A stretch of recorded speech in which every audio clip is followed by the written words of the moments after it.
ترک صدر رجب Tayyip Erdogan کے خلاف سن 2016 کی بغاوت کی کوشش کے بعد سے ترک فضائیہ شدید معذور ہو گئی ہے۔ خیال کیا جاتا ہے کہ ان اہم فوجیوں نے ترک فضائیہ سے تعلق رکھنے والے افراد کے بعد بغاوت شروع کرنے کی ناکام کوشش کی تھی۔ ہزاروں سینئر مسلح افواج کے جوانوں میں سے تقریباً 300 ترک پائلٹس کو پاک کر دیا گیا، جن میں سے کچھ کو ریٹائرمنٹ پر مجبور کیا گیا، کچھ کو قید کیا گیا اور دیگر کو دوسرے ممالک میں پناہ لینے پر مجبور کیا گیا۔ اس کام نے ترکی کی فضائیہ کو ایک تباہ کن دھچکا لگایا اور اس نے ملک کی فوجی صلاحیتوں کو بری طرح مجروح کیا۔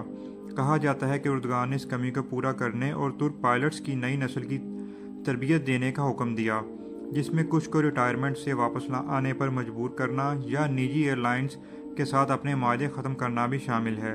سن 2016 کے موسم گرما میں سینکڑوں پائلٹس کی بڑے پیمانے پر ملک بدر کرنے سے فضائیہ کے لیے بحران پیدا ہو گیا تھا اور بہت سے جنگی طیارے پائلٹس کے بغیر اڑانے کے لیے تیار کر لیے گئے تھے۔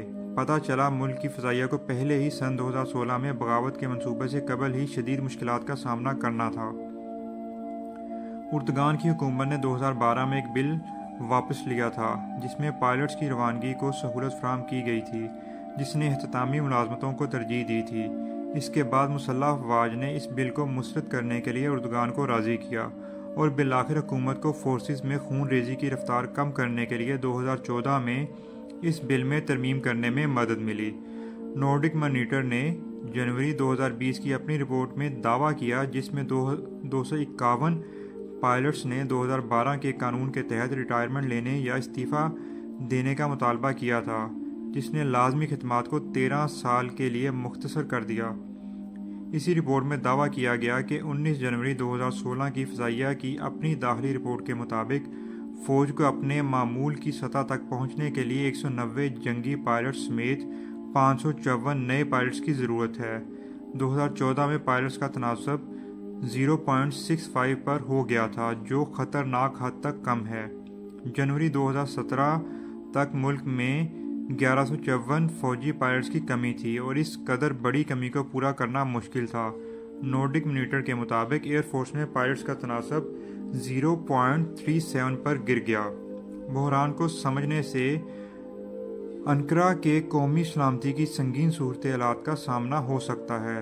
ترکی نے اپنے حلیف پاکستان کا رخ ایک تیز رفتار پروگرام میں نئے پائلٹس کی تربیت کے لیے کیا اور پاکستانی حکومت سے F-16 طیاروں کے لیے ٹرینرز بھیجنے کو کہا۔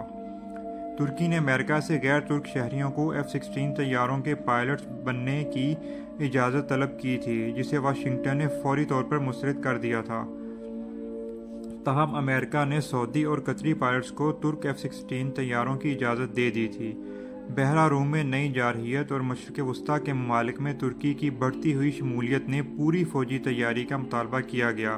یہ ملک اس وقت شام، لیبیا اور اب آذربائیجان اور آرمینیا کے مابین ناگورنو قراباخ جنگ میں بڑی طاقتوں کا سامنا کرنے والے بہت سے ممالک میں عسکری طور پر شامل ہے۔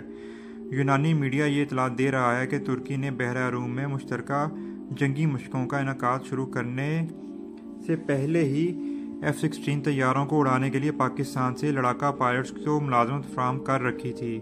یہ چونکا دینے والا انکشاف یونان کے میڈیا میں 2017 سے چکر لگا رہا ہے۔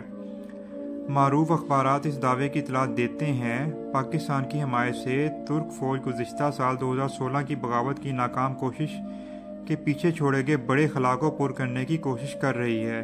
ایک معروف یونانی صحافی پیرس نے دعویٰ کیا کہ پاکستان ترکی کو مضبوط فوجی مدد فراہم کر رہا ہے۔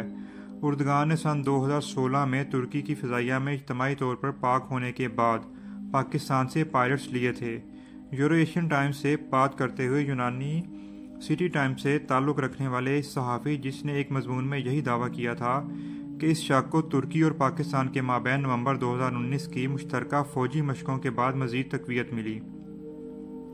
اس مشق کے بعد ترک ذرائع ابلاغ کی تنظیم یعنی صفاق نے دعویٰ کیا کہ پاکستان ڈھال بننے جا رہا ہے، جو ترکی نے جنوب مشرقی بحیرہ روم میں تشکیل دی تھی۔ ان اطلاعات میں یہ دعویٰ کیا گیا کہ پاکستان کے بحری جہاز عالمگیر فریگیٹ اور P-3 طیارے بھی ترکی کی بحرہ افواج کے ساتھ بحیرہ روم میں گشت جاری رکھیں گے۔ مزید اوتھینٹک اور ویلیویبل اپڈیٹس کے لیے ویڈیو کو لائک کیجیے اور چینل کو سبسکرائب کیجیے۔